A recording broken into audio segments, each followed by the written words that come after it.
do this. If you're new to gravel or looking for some clarity about tires for gravel, I've got you covered. Hi, I'm Dustin Klein, some guy on the internet, and today I'm going to break down the rather confusing and often discussed world of tires for gravel. First, we start with the wheel. There are two common sizes for wheels for gravel bikes, 700C, which measures out to 29 inches, and 650B, which measures out to 27.5 inches. Why the hell are there two? Hell if I know, great question, really, we should check the internet for that. Some of the benefits of 700Cs are it carries more momentum, there's less rolling resistance, and they're better at rolling over things like rocks and roots. Okay, go on. Some of the benefits of 650B are agility, bigger volume tires, and more bump resistance.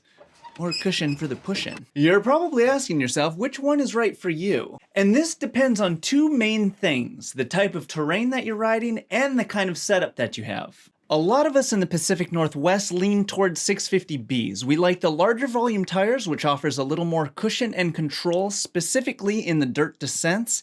And there's room for fenders, because it rains 13 months out of the year. But where you live could be completely different. Maybe you have a lot of Cadillac gravel with rolling hills and not a lot of chunk. And maybe it doesn't rain very often, in which case you'd be perfectly suited with a set of 700C wheels.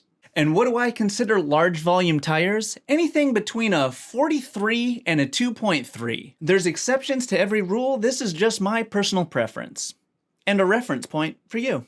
Another thing to note here, the measurement changes from millimeters to inches once the tire hits 2 inches, or 50.8 millimeters. Why is a question that even the gods have not the answer to.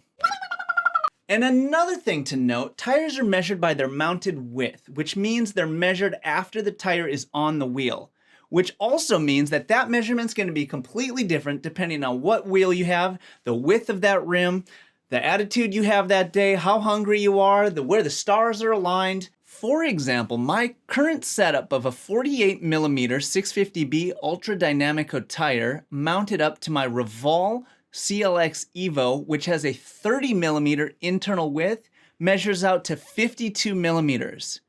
You gain girth. If that base is a little wider, it changes everything. That's an extra 4 millimeters of tire I get to work with, which I love, and that means I get to run the tires a little bit lower pressure, offering a smoother ride and more traction in the dirt. And another thing to note is wider rims are good to a point. After that, there's a diminishing return. It's around 30 millimeters or so. There's a lot of math involved, scientists and professional things that you gotta... All right, we got our foundations covered. This is what I personally think is a good starting point for tire sizes for gravel. I tend to think something in the 40 to 45 range is really that sweet spot. And note that I tend to lean a little bit bigger with the tire sizes than some people. And that's because with a bigger volume tire, you can run less pressure and have a little more stability and control, specifically when you're descending in the dirt, which is often the most exhilarating and terrifying part of gravel. But if you tend to ride a lot more road or your gravel's not that chunky, you can go skinnier and skinnier. A lot of this is personal preference. Just pick something and experiment. So you may be saying, that's all good and fine for you, but I have an older cross bike and I've measured between the chainstays and I can only fit around a 32 millimeter tire. Now what? Well, I would say that's a little skinny for my taste, but you're not out of luck. The way to make your current setup that much more capable is to measure the spacing on your front fork and get the biggest tire you can fit on that front wheel. This works extremely well for older cross bikes because generally there's a lot more spacing on that fork than there is in the rear triangle. And I'm telling you, this is going to change the game for you. And don't worry about getting this right or wrong. Tires are one of the easiest things that will completely transform the ride experience of your bike. Plus, they wear out anyways, so even if you got something you don't totally love, it's not going to stick around forever anyways.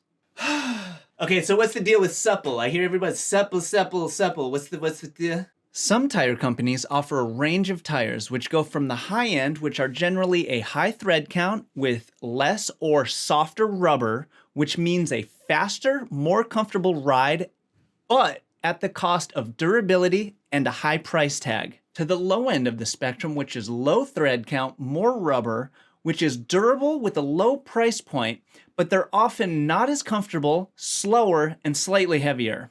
I personally love the middle of the road of these tires, and a lot of companies won't mess with the high and low, and their product generally strikes a good balance right down the middle. All right, what about tread patterns? My favorite part.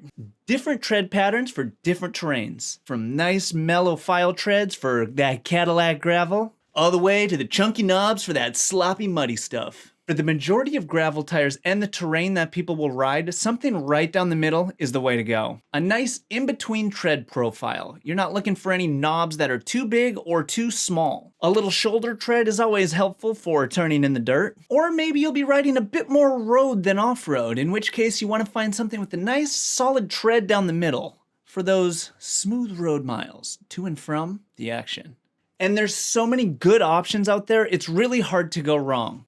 As a point of reference, I've always liked the Panaracer SKs. It stands for small knob. They have good rubber, tons of sizes available, good value, and they strike that nice balance between durability and suppleness, or ride feel. And last but not least, tubeless or tubes. Hands down, go tubeless. This is going to amplify all the best qualities of your new tires and increase the ride feel. There's tons of videos on YouTube that show you how to do this, and it's very much worth the extra effort to figure out how to make it happen.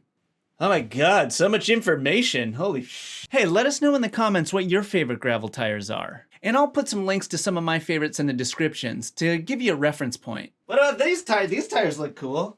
And if you have any other gravel tire questions, put them in the comments. Maybe we'll make a round 2 gravel tire video. If you found any of this informative, go ahead, hit the like button. If you haven't subscribed, now might be the time. And check out this video where we adventure on bikes with tires just like the ones we described today. We? Who's we? I thought it was just you. Who else is in here? Until next time, dear friend, this is Dustin Klein, signing off. Whoa!